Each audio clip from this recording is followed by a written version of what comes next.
तो दोस्तों आज हो गया 31 दिसंबर 2022। यूपी समेत देश दुनिया की सभी ताज़ा बड़ी खबरें लेकर आए सिर्फ आप निचले खबर खबर शुरू करते हैं। उससे पहले चैनल को अब तक सब्सक्राइब ना किया हो तो खबर चैनल को सब्सक्राइब कर दें, लाइक कर दें, शेयर कर दें ताकि इसी तरह खबर आप हर रोज देख सके। चलिए शुरू करते हैं आज की पहली बड़ी खबर। भारतीय टीम के विकेट कीपर बल्लेबाज ऋषभ पंत शुक्रवार सुबह सड़क दुर्घटना में गंभीर रूप से घायल हो गए थे, जिसके बाद वो देहरादून के मैक्स हॉस्पिटल में एडमिट है। ऋषभ पंत की ताज़ा हेल्थ अपडेट के मुताबिक उन्हें आईसीयू में शिफ्ट कर दिया गया है। आपको बता दें कि मैक्स अस्पताल देहरादून के चिकित्सा अधीक्षक डॉक्टर आशीष ने कहा है कि हड्डी के विशेषज्ञों और प्लास्टिक सर्जन की टीम ऋषभ पंत को देख रही है।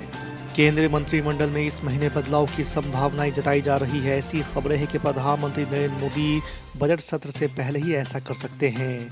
इसे इस साल अलग अलग राज्यों में होने वाले चुनावों से जोड़कर भी देखा जा रहा है। साथ ही ये भी दलील दी जा रही है कि मंत्रिमंडल से मुक्त होने वाले मंत्रियों को संगठन के कामकाज में लगाया जाएगा।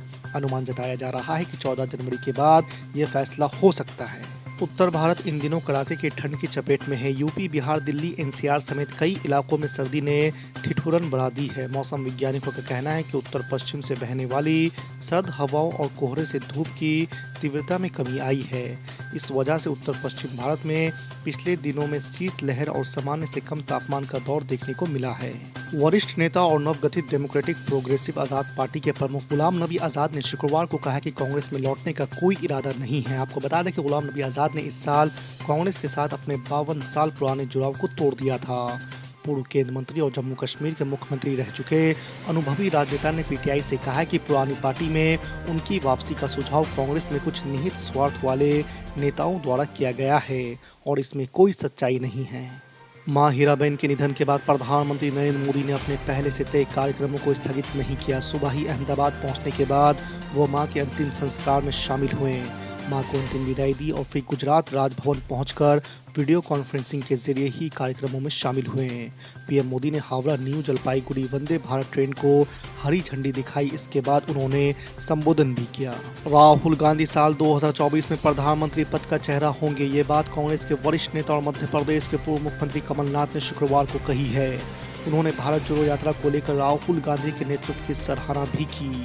कमलनाथ ने कहा कि राहुल गांधी 2024 के लोकसभा चुनाव में विपक्ष का चेहरा ही नहीं बल्कि प्रधानमंत्री पद का चेहरा भी होंगे। उन्होंने पीटीआई भाषा को ईमेल के माध्यम से दिए इंटरव्यू में ये भी कहा है कि राहुल गांधी सत्ता की नहीं बल्कि जनता की राजनीति करते हैं। आम आदमी पार्टी के नेता दुर्गेश पाठक ने कहा कि पार्टी पिछले 20 दिनों में अपने पार्षदों द्वारा किए गए कार्यों के बारे में जानकारी देने के लिए शनिवार को भाजपा के 15 साल बनाम आम आदमी पार्टी के 3 सप्ताह अभियान की शुरुआत करेगी।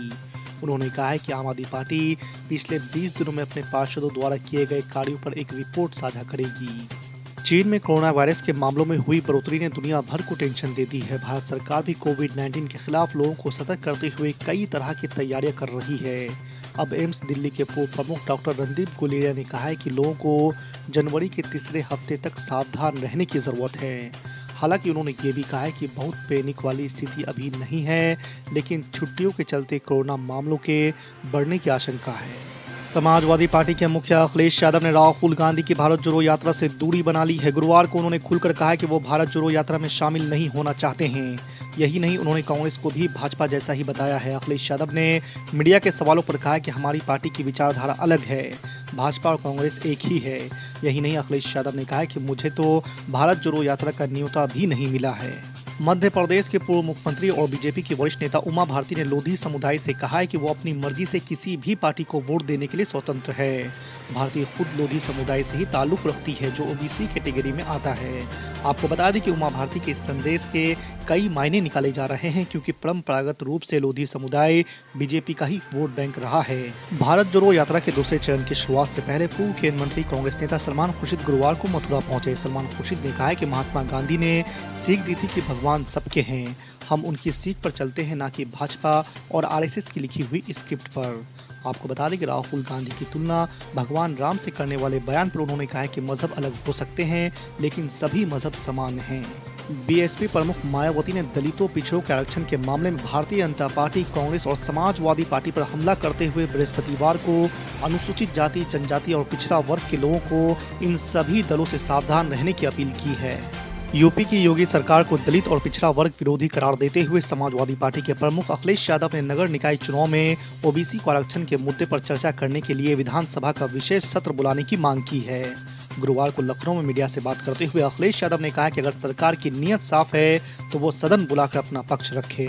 बिहार में क्या सीएम नीतीश कुमार के उत्तराधिकारी तेजस्वी यादव है? इन कयासों पर अब खुद नीतीश कुमार मोहर लगाते दिख रहे हैं और डिप्टी सीएम तेजस्वी यादव को मुख्यमंत्री का रोल समझाने का काम भी शुरू कर दिए हैं। आपको बता दें कि केंद्र सरकार की जिन बैठकों को सीएम की मौजूदगी होती है उन बैठकों में नीतीश कुमार डिप्टी सीएम तेजस्वी यादव को भेज रहे हैं। फिर चाहे वो गृह मंत्री अमित शाह की अध्यक्षता में 17 दिसंबर को हुई पूर्वी क्षेत्र परिषद की बैठक हो या फिर पीएम मोदी की अध्यक्षता में 30 दिसंबर को कोलकाता में होने वाली नमामि गंगे योजना के तहत बैठक, जिसमें deputy CM Tejashwi Yadav PM Modi से मुलाकात करेंगे।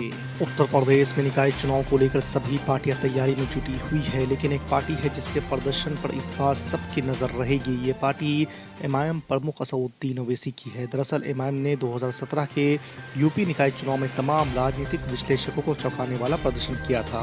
ओवैसी की पार्टी ने पहली बार उत्तर प्रदेश में किस्मत आजमाई थी और नगर निकाय चुनाव में 11 जिलों में अपनी उपस्थिति दर्ज कराई, लेकिन उसके बाद हुए किसी भी चुनाव में एमआईएम कुछ खास नहीं कर सकी।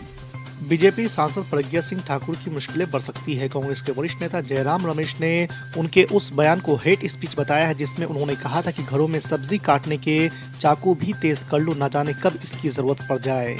आपको बता दें कि जयराम रमेश ने बयान को नफरती भाषण करार देते हुए मंगलवार को कहा है कि वो प्रज्ञा के खिलाफ जल्द ही सुप्रीम कोर्ट का दरवाजा खटखटाएंगे। प्रज्ञा ठाकुर ने जो कहा है वो हेट स्पीच का मामला है। महाराष्ट्र के पूर्व गृह मंत्री अनिल देशमुख को बुधवार शाम करीब 5 बजे मुंबई की ऑथर रोड जेल से जमानत पर रिहा कर दिया गया है। मंगलवार को मुंबई हाई कोर्ट ने केंद्रीय जांच ब्यूरो यानी सीबीआई द्वारा दर्ज भ्रष्टाचार के एक मामले में उन्हें जमानत देने के अपने आदेश पर रोक लगाने से इनकार कर दिया था। आपको बता दें कि राष्ट्रवादी कांग्रेस पार्टी के नेता अनिल देशमुख नवंबर 2021 से जेल में थे। ईडी ने उन्हें एक कथित मनी लॉन्ड्रिंग मामले में गिरफ्तार किया था। देशमुख ने कहा है कि मुझे न्यायपालिका पर पूरा भरोसा है। हाल ही में हुए एमसीडी चुनाव में भारतीय जनता पार्टी को हराने के बावजूद मेयर चुनाव में आम आदमी पार्टी को भगवा दल की चुनौती का सामना करना पड़ रहा है। मेयर चुनाव से ठीक पहले दिल्ली के उप मुख्यमंत्री मनीष सिसोदिया ने खुद मोर्चा संभाल लिया है।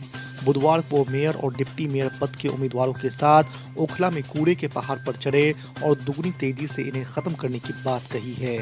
मनीष सिसोदिया ने कहा है कि वो हर सप्ताह इन पहाड़ों पर जाकर काम की मॉनिटरिंग करेंगे। कांग्रेस के पूर्व अध्यक्ष राहुल गांधी ने प्रधानमंत्री नरेंद्र मोदी की मां के बीमार होने पर बुधवार को चिंता जताई और उनके शीघ्र स्वस्थ होने की कामना भी की।